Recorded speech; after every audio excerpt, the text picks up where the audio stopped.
Muy buenas tardes, amigos. Este es el programa Diálogos de Montaner. Bueno, este fin de semana han terminado las primarias. Las primarias que, de acuerdo a la normatividad electoral, deben desarrollar los partidos. Bueno, una semana anterior se desarrollaron elecciones por sufragio, la siguiente semana por votaciones de asambleas de delegados, pero la conclusión es desoladora. Hay alrededor de 35 candidatos presidenciales. La fragmentación, la balcanización del sistema de representación política es un fenómeno único en América Latina, probablemente en el mundo. Digamos, el Perú se ha convertido en un laboratorio de las cuales ha surgido un Frankenstein electoral cuyo único objetivo parece haber sido destruir al partido como político, como institución, como espacio de intermediación entre el Estado y la sociedad, como expresión de la representación ciudadana. A nosotros no nos cabe la menor duda que esto tiene que ver con estas corrientes neomarxistas, progresistas, que suelen argumentar que la representación de la sociedad no solamente se debe hacer a través de los partidos, lo cual es cierto, sino que se debe hacer principalmente por la llamada organización civil, ¿no? Entonces, bajo la llamada organización civil, algunos pretenden destruir la partidocracia, que es el único sistema que se ha inventado hasta el día de hoy, desde la Ilustración y las revoluciones modernas, para organizar la democracia. Por eso en el Perú vamos a tener que seguir discutiendo cómo se organiza la gobernabilidad en el siguiente periodo, porque el presidente que gane, lo más probable es que no tenga una mayoría parlamentaria.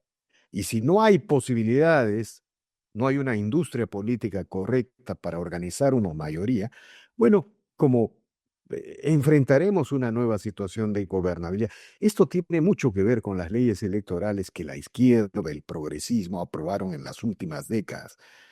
Sorprendentemente ha habido una política sistemática de destrucción de los partidos, tal como alguna vez lo desarrolló Alberto Fujimori, digamos, en la década de los 90.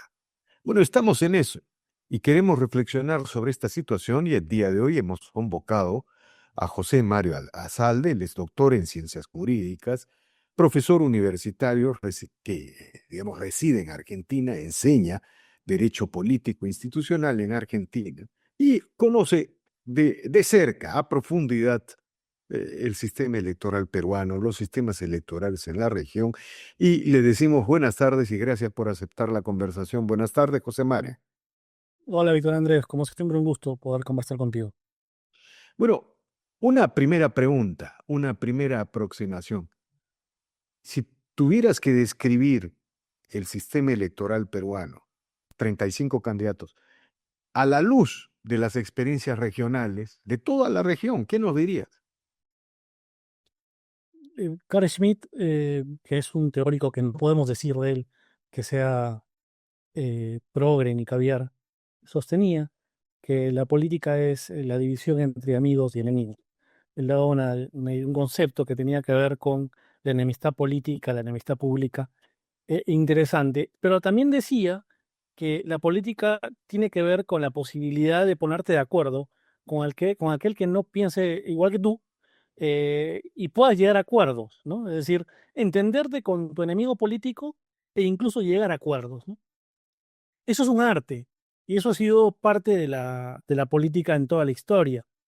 Y eso no está mal, eso implica que se reconozca en la política la necesidad de los acuerdos y de la negociación política. Respondo a tu pregunta diciendo de que en este momento el modelo peruano es un modelo que para mí tiene una innecesaria rigidez.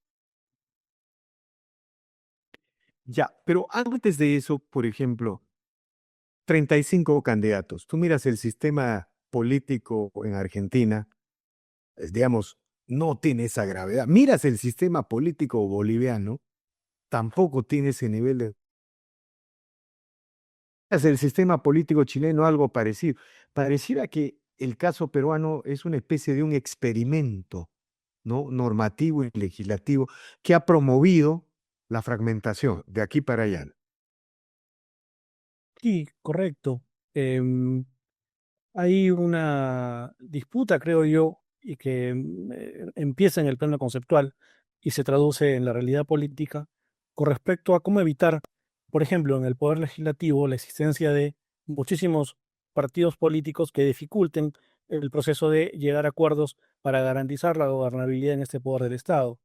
Para ello, eh, se tienen dos posibilidades o se abre la compuerta para que diversos movimientos, como el caso peruano que tú bien describes, puedan presentar 35, 36, 39 candidaturas, o se limita fortaleciendo la institucionalidad de 4, 5, 6 partidos que deben resolver seguramente sus conflictos internamente, pero que no afectan la gobernabilidad política del país. Eso lo vemos en los países que tú mencionas. En España claramente hay, desde la transición, un predominio político del PSOE y del PP, del Partido Popular. No obstante, han surgido luego nuevas fuerzas, pero se mantiene la presencia de esta dualidad histórica. Igual en Chile, los nombres podrán cambiar, pero existen izquierdas y derechas. La concertación. Bueno, en Perú esto no ha ocurrido. En Perú tenemos, como tú bien mencionas, una balcanización que es peligrosa y que se pretende ahora, creo yo, a través de estas normas, pero les han salido totalmente mal a efectos prácticos, reducir esta balcanización, sobre todo en el poder legislativo. Ahora, me gustaría preguntarte, si tuviéramos que hacer un señalamiento de las normas que han promovido esta fragmentación, esta balcanización, bueno, uno podría decir se bajó la valla para inscribir a los partidos, ¿no? El porcentaje de firmas, por ejemplo, ¿no? Y una serie de normas. ¿Cuáles serían estas normas, a tu entender, que han producido este escenario tan terrible para la política peruana? Hay una que la estamos viendo en estos días y que tiene que ver con la imposibilidad de modificar la plancha presidencial ganadora en elecciones internas. Después de la primaria no puede modificarse, excepto causas tasadas, muerte, incapacidad, renuncia grave, inhabilitación. Esto en realidad impide que pueda generarse un rediseño estratégico para poder captar potenciales aliados, incorporar seguramente figuras externas al propio partido para poder mejorar la representación del mismo. Se mantienen las reglas de paridad y alternancia, lo que es para mí bastante discutible. Te obliga a poner a una alternancia hombre-mujer, hombre-mujer.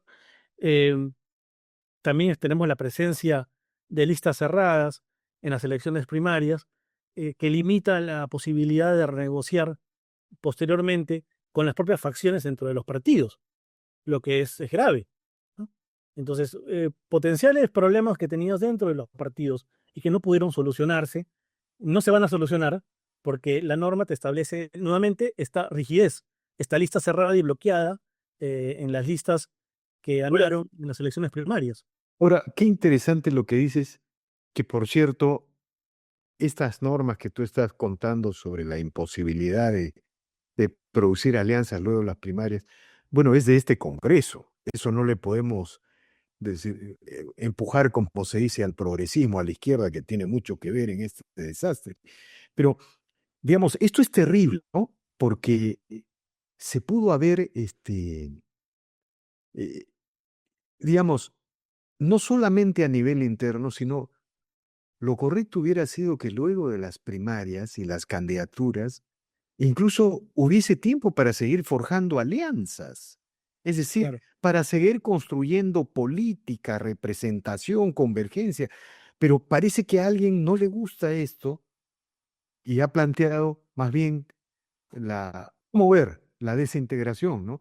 Por ejemplo, en los partidos tradicionales, si tuviéramos que hacer un pequeño análisis, por ejemplo, el APRA, ¿no? Acción Popular, ¿de qué manera afecta estas normas la unidad interna, las campañas, las movilizaciones?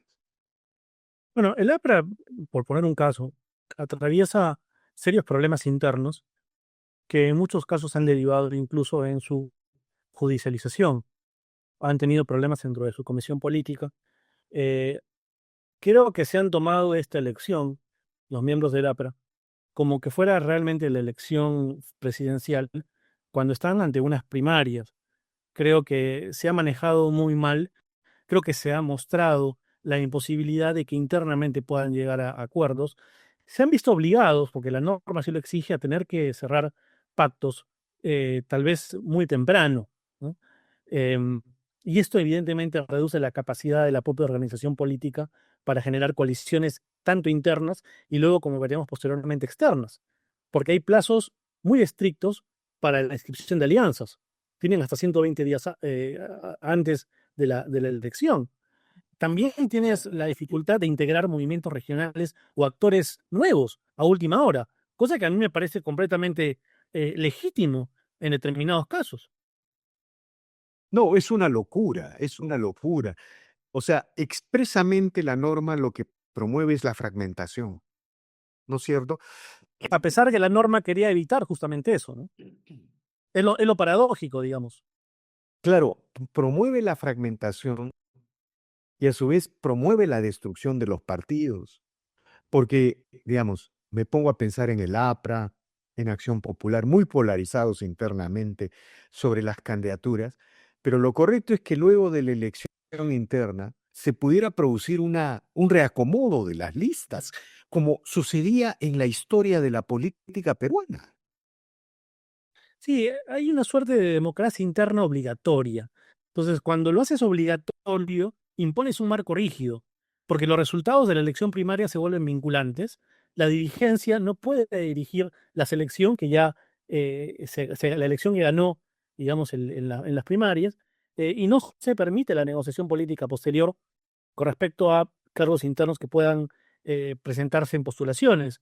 Entonces, esta obligatoriedad de esta democracia interna en los partidos políticos, yo creo que al final los termina generando una situación autodestructiva, ¿no? Sobre todo porque nuestros partidos políticos históricos no vienen tan bien en las últimas elecciones. Quizás el único partido que digamos, es histórico, pero también creo yo, y esto materia seguramente de otra discusión, tiene una fragilidad con respecto a la parte programática, es Acción Popular. Acción Popular tuvo relativamente buenos resultados, pero si vemos, por ejemplo, los otros partidos más importantes, históricamente hablando, como el PPC y el APRA, no están bien del todo. No, no tienen representación parlamentaria en este momento. Han tenido que recuperar la inscripción. Entonces, Ujú. se genera todo un andamiaje de normas que lo único que hacen, como tú bien mencionas, es generar problemas de gobernabilidad, ahora la redundancia, dentro de los propios partidos, a nivel de la dirigencia y los resultados que se obtienen en las primarias. Ahora, Un aspecto que me parece también discutible, ¿no? Es mantener el tema de la afiliación obligatoria con anticipación. Uno tiene que estar inscrito un tiempo mínimo. Por tanto, no se puede fichar a una figura pública a última hora. ¿Para qué? Para fortalecer justamente la lista, la fórmula ganadora. no, y digamos, el esta- esto es la burocratización del sistema electoral, la intervención de los partidos. Mira, es típicamente soviético, ¿ah? Te aseguro que las elecciones de democracia directa en la Unión Soviética eran igualitas. Los delegados de las asambleas populares, de los sistemas de democracia directa, eran parecidas. El Estado se ha metido en todo. Mira, cuando yo veo, por ejemplo, esta especie de Big Bang de las bancadas legislativas, ¿no? Este criterio de conciencia sobre el programa del partido. Es decir, cualquier congresista que pertenece a una bancada con la que ha sido elegida, si tiene un criterio de conciencia diferente al programa del partido, abandona el partido y se va a otra bancada. Es decir, es el individualismo, el atomismo llevado a su extrema expresión. Hay aquí, y si a eso le sumas las restricciones que han sido levantadas, pero que todavía siguen habiendo para que el sector privado financie a los partidos, ¿no? Hay aquí un tema ideológico. Hay un tema ideológico con los partidos, ¿no? ¿Ves esto así o no compartes este criterio? Sí, sí, totalmente. Además, yo creo que se están generando ciertas trampas. Por poner un caso, ¿no? Em, vamos a lo más obvio, lo que todo el mundo ha visto. La célula única de votación es una sábana.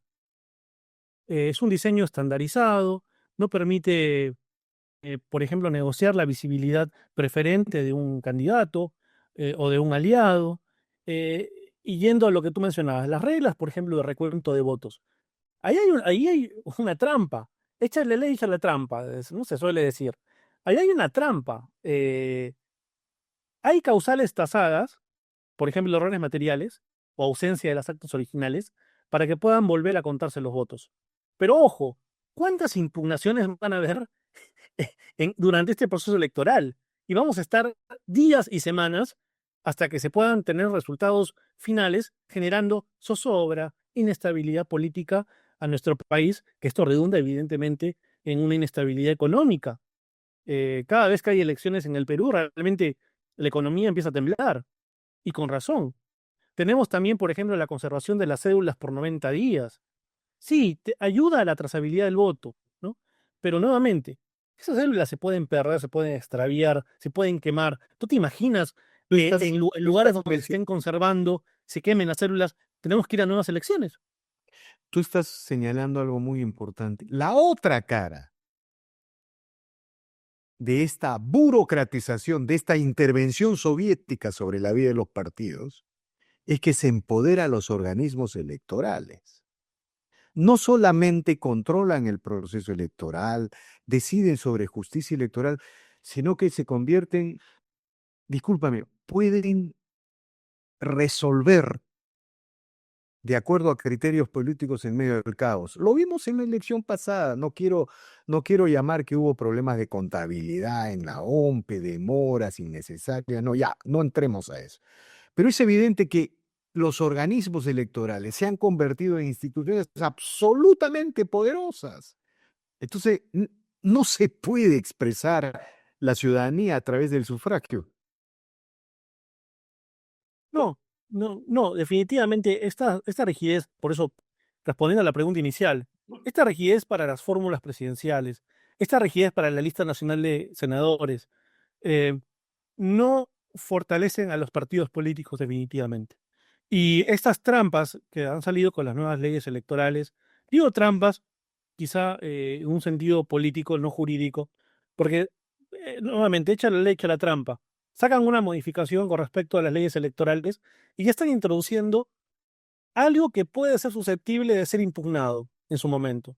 Y eso, nuevamente, no ayuda a generar normalidad ni predictibilidad y genera zozobra en determinado momento, que ahora no lo vemos, pero luego de las elecciones lo vamos a ver y vamos a tener, lo que, como tú bien mencionabas, este protagonismo innecesario de entidades como OMPE o Jurado Nacional de Elecciones, y va a quedar la percepción y va a ser media en la legitimidad de los resultados de que la elección no se ganó por voto, sino se ganó a través de la decisión de los organismos electorales. Yo creo que eso, de alguna manera, termina también afectando la legitimidad del proceso democrático. Hay otro tema que podemos también discutir y es con respecto a la legitimidad de la ampliación de la representación política en este nuevo esquema que están intentando generar por parte de los que han propuesto las normas electorales, ¿no? Yo creo que no solamente es ampliar la, la, la participación política y mejorar la representación ciudadana en un sentido cuantitativo, sino también y fundamentalmente cualitativo.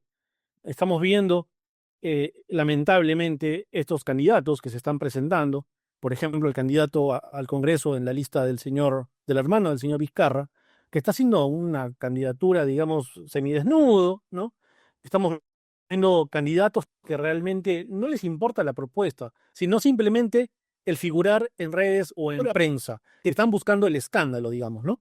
¿Tú no crees? Te planteo una hipótesis, ¿no? Todo esto ha sido desarrollado adrede, con un solo objetivo, que haya un sistema de gobierno en el Perú mediante el cual se gobierne sin formar partidos, sin ganar elecciones, sin presentar programa, sin ser fiscalizado por los electores como son los partidos, y para que, por ejemplo, el sistema de ONGs, la llamada sociedad civil, tenga un papel superlativo en las decisiones del gobierno. porque los partidos han sido aniquilados con esta legislación, ¿no crees? Definitivamente. Por ejemplo, el tema de la valla, ¿no? Para mí un 5% es demasiado alto y genera nuevamente en partidos que tienen presencia territorial, pero seguramente no alcanzan el objetivo político por problemas internos, quizá. Como lo hemos visto, PPC, APRA, tienen comités en todo el Perú, son partidos organizados, pero el resultado no los favorece por una cuestión coyuntural. Tienen que volver a buscar el voto. Eso los debilita, porque en lugar de estar A la fortalecidos, valla para mantener la inscripción. No correcto, consigue 5%, simplemente pierde la inscripción. es 5% o es si logran tener representación en el Senado de 7 escaños aproximadamente, ¿no? No menos de 7 escaños en más de una circunscripción electoral. Esa es la valla, finalmente, ¿no? El 5% sigue siendo alto. ¿Por qué no bajarlo a 3, digamos? Por otro lado, y para mí eso es lo más preocupante, Víctor Andrés, porque si tú miras los resultados electorales en las últimas elecciones, tenemos regiones donde hay una alta polarización política, sobre todo en el sur. Yo provengo del sur peruano, yo provengo de Arequipa. Y te puedo decir que no hay una sintonía entre los partidos que están presentándose y están ya empezando a postular candidatos o precandidatos y los movimientos regionales que son las fuerzas vivas. Por ejemplo, en el caso de Arequipa, el actual presidente regional no es de un partido político, es de un movimiento regional. Y esto pasa en muchas regiones. Entonces, la propia norma, en lugar de flexibilizar que puedan entrar nuevas fuerzas políticas con los partidos políticos, lo que hace es poner límites, acota esa libertad de negociación que deben tener los partidos políticos, porque justamente son partidos políticos, se basan en su actuación en la negociación política. De acuerdo, de acuerdo. Ahora, lo cierto es que todo ha sido organizado en el Perú. Hasta hubo un referendo de Vizcarra para impedir la reelección partidaria. Si hubiera habido reelección, quizá hoy en el Congreso estarían los viejos políticos que le hubiesen dado, no sé, sindéresis a muchos de los errores que han cometido los políticos, ¿no? Entonces, todo se ha confabulado para destruir los partidos. Y aquí te hago una pregunta, estimado José Mario. Sin partidocracia no hay democracia, ¿no? Parece ser la conclusión. Porque cuando me refiero a partidocracia, es el gobierno de los partidos políticos que son elegidos como representantes a través del sufragio. No se ha inventado todavía un modelo alternativo, excepto la democracia directa de la Unión Soviética o esta especie de democracia de la sociedad civil, que es una versión muy sofisticada que pretende relegar a los partidos como uno de los representantes más del sistema político. Hasta hoy no se ha inventado un sistema alternativo, tú que eres doctor en ciencias jurídicas y politólogo. Cada país tiene su propia forma de expresarse políticamente. Podría ponerte como ejemplo un país que hasta hace unos 50 años era un modelo de gobernabilidad, como es Venezuela. Recordamos que Venezuela tenía el famoso pacto de punto fijo, en el cual el COPEI y Acción Democrática, los dos grandes partidos, se alternaban en el poder. Y eso garantizó a Venezuela una gran estabilidad política y un enorme crecimiento económico. Pasa que luego las figuras importantes de estos partidos no se renovaron, mantuvieron sus cargos. Y esto originó que, a falta de este recambio generacional interno dentro de las cúpulas de estos partidos, se expresara en la población una imagen de enquistamiento en el poder y justamente expresiones peyorativas como la que tú mencionas de partidocracia. Tenemos el caso chileno, donde luego de la caída de Pinochet se forma una alianza de partidos, Partido Socialista, por ejemplo, que fue parte de la Unidad Popular y fue parte del gobierno de Allende, se pone de acuerdo con la democracia cristiana y forman la concertación. Y han habido presidentes del Partido Socialista que no era lo mismo que fue Allende en su momento, ya era una cosa diferente, eran mucho más socialdemócratas en el sentido moderno del término de lo que fue en su momento, pero que fueron gobierno y fueron alianzas electorales que se mantuvieron. Tenemos también los pactos de la Moncloa, que garantizaron esta importante presencia política que ha tenido el Partido Socialista Obrero Español y el Partido Popular. Si hay formas, Víctor Andrés, te puedo mencionar una más que a mí me agrada mucho, que es el modelo francés. El presidente de la República, como jefe de Estado, no tiene que estar en la política menuda. El presidente de la República tiene que estar a cargo de la gran política. El que debe estar a cargo de la política de la administración pública es el jefe de gobierno. El problema en el Perú es que el presidente de la República es jefe de Estado y jefe de gobierno. La Quinta República Francesa disocia.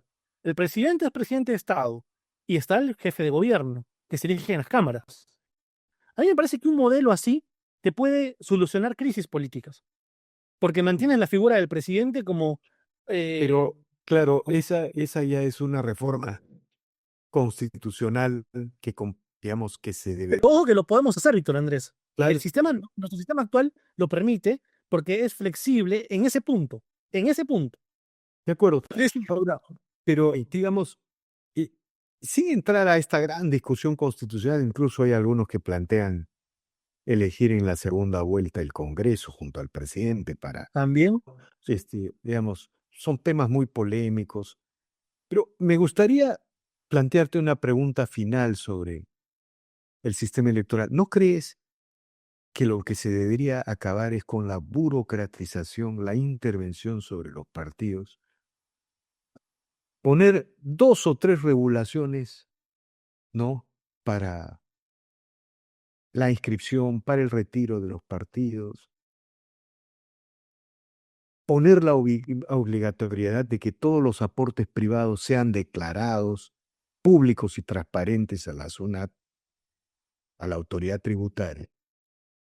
Y punto, digamos, como sucede en el sistema anglosajón, porque finalmente los partidos son instituciones civiles privadas y pueden organizar, santo Dios, el APRA ha organizado su democracia durante más de un siglo, ¿no es cierto?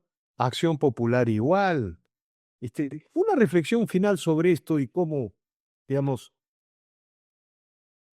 y algo de los partidos tradicionales del siglo pasado que hoy vuelven a competir en estas elecciones. Y creo que los partidos tienen que recuperar la autonomía que han perdido. Y eso seguramente va a ser materia de discusión las próximas semanas. En efecto, los partidos políticos en el Perú tienen un corset peligroso en este momento. Yo creo que los partidos políticos deben actuar con libertad y su única limitación es la limitación que tenemos todos los ciudadanos, que es que se cumple el Estado de Derecho. Pero de ahí a limitar la acción de los partidos políticos es un error grave. Los partidos políticos deben tener libertad de organización y nuevamente, su única limitación es el propio Estado de Derecho, el cumplimiento de las normas. No pueden ir más allá de eso. No están exonerados. En cuanto a los partidos políticos tradicionales, creo que partidos como el APRA y Acción Popular, a pesar de los problemas que están teniendo ahora, entiendo que se está impugnando los resultados electorales que dieron como ganador al señor Barnechea, creo que están dándole una lección cívica y ciudadana y es importante guiar justamente a estos partidos porque han sido elecciones democráticas, libres, abiertas, más allá de si nos gusta o no los candidatos que han sido elegidos, creo que es así como se hace vida política en el país. No obstante que ahora, por ejemplo, en el caso nuevamente del APRA y de estos partidos que han participado en elecciones primarias, los resultados no puedan cambiarse, no puedan incorporarse nuevos candidatos. Y ahí viene lo que tú decías, hay que darle más autonomía a los partidos políticos. Si los partidos políticos tradicionales decidieron ir a primarias dando una elección cívica y ciudadana, bueno, hay que empoderarlos, hay que fortalecerlos, porque eso favorece finalmente la gobernabilidad y la estabilidad legislativa. Así es. Y yo mencionaba este concepto de partidocracia un poco provocadoramente, ¿no? Porque partidocracia a lo que alude es el gobierno de los partidos, ¿no? Al régimen de los partidos. Bueno, todas las democracias funcionan solo donde hay partidocracia.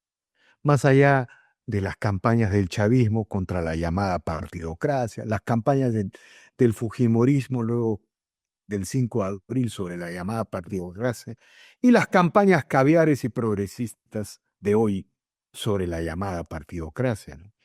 La partidocracia es lo único que garantiza un sistema constitucional de Estado de Derecho, lo que le permite la gobernabilidad. No se ha inventado hasta ahora otro modelo. Muchas gracias, José Mario, por esta conversación, por estas declaraciones y seguiremos conversando como ya siempre solemos hacerlo. Gracias. A ti, muchas gracias, Víctor Andrés. De acuerdo. Bien amigos, esta ha sido una nueva edición de Diálogos del Montonero. Regresamos en la siguiente edición. No olvide de suscribirse al canal, deje su comentario. Así este proyecto sigue avanzando. Gracias.